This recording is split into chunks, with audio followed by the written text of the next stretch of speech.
नहीं कि क्या इस दुनिया में सब कुछ पहले से फिक्स है, और पहले से फिक्स है तो हम अच्छे कर्म और बुरे कर्म हमारी मर्जी से कर रहे हैं, भगवान करा रहे हैं हमसे। राधे राधे महाराज जी की प्रिय भक्तों, आप सभी का हमारे चैनल में बहुत बहुत स्वागत है। तो आप सभी आज हमारी इस वीडियो के माध्यम से देखेंगे कि एक व्यक्ति ने महाराज जी से कुछ ऐसे कड़वे सवाल पूछे जिसका क्या उत्तर दिया महाराज जी ने। चलिए देखते हैं वीडियो में। तो वीडियो बहुत ज्यादा खास होने वाली है, इसलिए आप सभी वीडियो को अंत तक अवश्य देखें। और यदि आप इस तरह की वीडियो को हर रोज देखना पसंद करते हैं तो वीडियो को लाइक करें, साथ ही लोगों के साथ शेयर करें और चैनल को सब्सक्राइब करके बगल की घंटी को ऑल पर जरूर दबा लें, जिससे आप हमारी आने वाली वीडियो को सबसे पहले देख पाएंगे। और कमेंट में राधे राधे लिखना बिल्कुल ना भूलें। तो चलिए वीडियो को शुरू करते हैं।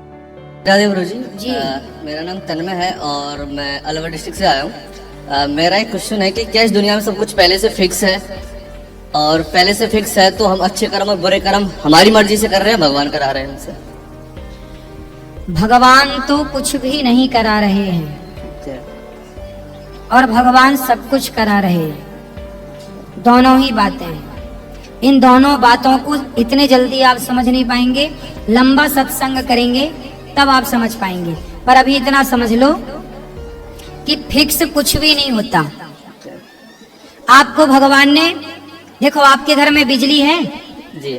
अब बिजली का पॉइंट तो है, अब उसमें हीटर चलाना है कि एसी चलाना है ये आप डिसाइड करेंगे, बिजली डिसाइड नहीं करेगी। जी जी। है ना।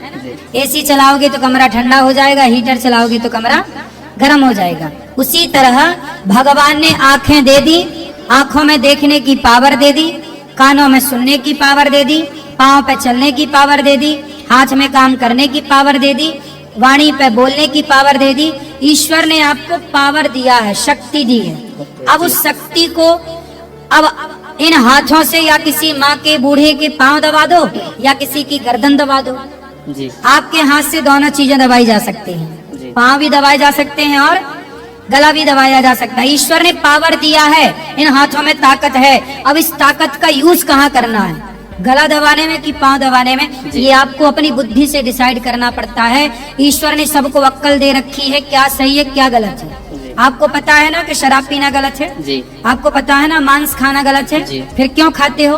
खाते हो तो पाप के भागीदार आप हो। आपको पता है ना किसी का दिल दुखाना गलत है, क्यों दिल दुखाते हो? दुखाते हो तो पाप के भागीदार आप हो। ईश्वर सब देख रहा है।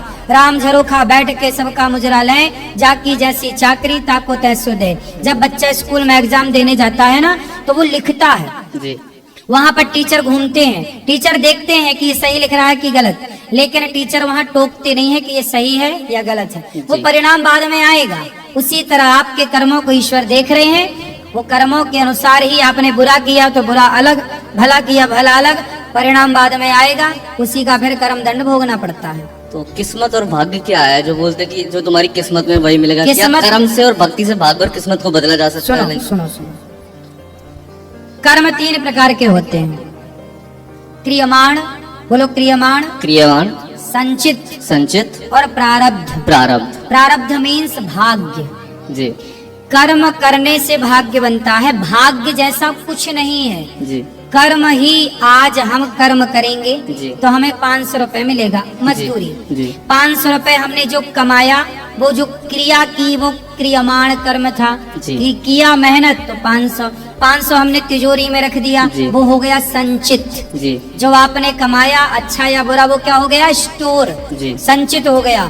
फिर आपने वही 500 लिया और बच्चों के लिए मिठाई खरीदी, कपड़े खरीदे, तो बच्चों के भाग्य में मिठाई कैसे आई? आपने कर्म करके पैसे कमाए, उसी पैसे से मिठाई आ गई। तो जो आप कर्म करते हो वो कर्म इकट्ठे होते रहते हैं, अच्छे या बुरे। गाली दे रहे हो या सेवा कर रहे हो, सब इकट्ठा हुआ। फिर जो इकट्ठा हो गया है वही जब आपको मिलना स्टार्ट होता है, अच्छे का अच्छा और बुरे का बुरा, उसी को कहते हैं भाग्य। अरे मेरे भाग्य में तो ये है, मैंने अच्छा किया होगा तो मेरे भाग्य में सब अच्छा है, मैंने बुरा किया होगा मेरे भाग्य में बुरा है। दशरथ जी तड़प रहे हैं, राम मत जाओ वनवास, राम मैं मर जाऊंगा। राम के भाग्य में दुख था, क्यों था? क्योंकि दशरथ जी ने एक श्रवण कुमार को बाण मारा, उनके पिता तड़प तड़प कर मरे। तो जब आपने किसी को तड़पाया तो आपको तड़पना पड़ेगा। तो दशरथ जी ने तड़पाया श्रवण के माँ बाप को, उन्हें भी तड़पना पड़ा। तो वही भाग्य था, दशरथ जी के भाग्य में दुख था। क्यों था? क्योंकि उनके भाग्य का दुख आया कहाँ से?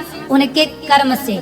कर्म ना किया होता, श्रवण कुमार को बाण ना मारा होता, तो क्या दशरथ जी के भाग्य में दुख आता? इसलिए तो कहते हैं कोहु ना काहू को सुख दुख कर दाता, निज कृत कर्म भोग सब भ्राता। आप जो अच्छे कर्म करते हो ना बेटा, वही कर्म आज का कल आपको भाग्य बन के मिलता है।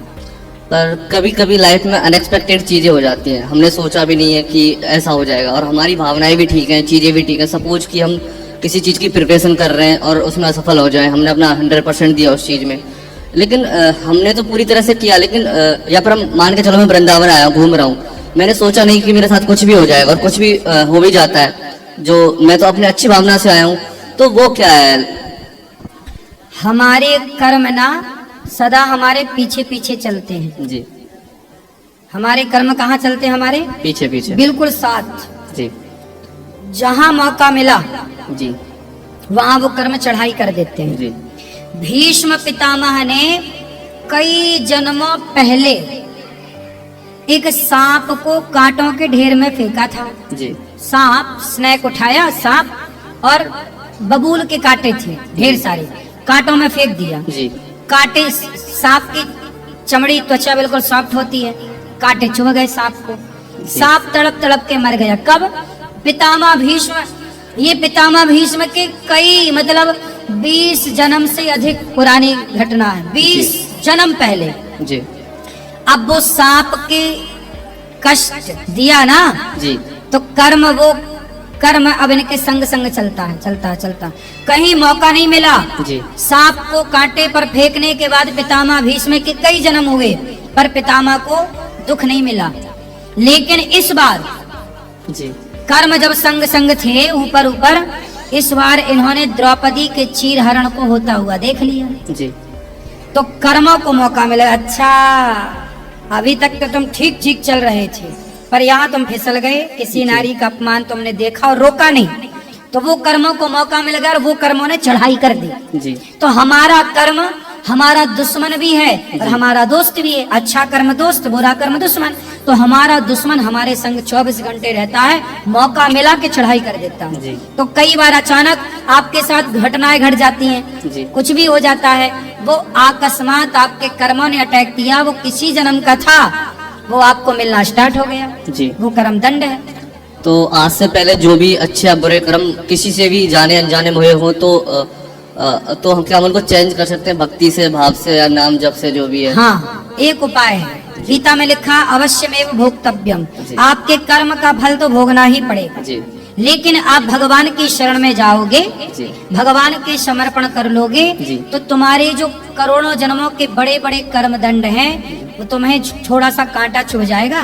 तो कांटा चुभते ही वो सारे हिसाब किताब पूरे हो जाएंगे। भगवान की शरण में जाने से भगवान सारे पाप, भगवान गीता में यही तो कहते हैं, सर्वधर्मान परित्यज्य माम एकम शरणम व्रज अहम त्वा सर्व पापेभ्यो मोक्षयिष्यामि मा शुचा। हे अर्जुन, अब तू मेरी शरण में आ। जो मेरी शरण में आ जाता है, वो कितना भी बड़ा पापी हो, कोटि जन्म कोटि विप्र बदला गई जाऊ, आए शरण तजिए नहीं ताऊ। करोड़ों जन्मों का पापी हो, मेरी शरण में आ जाए, मैं तुरंत उसे निर्मल कर देता हूँ, पुण्यात्मा बना देता हूँ। शरणागत हो जाओ, भगवान के आश्रित हो जाओ।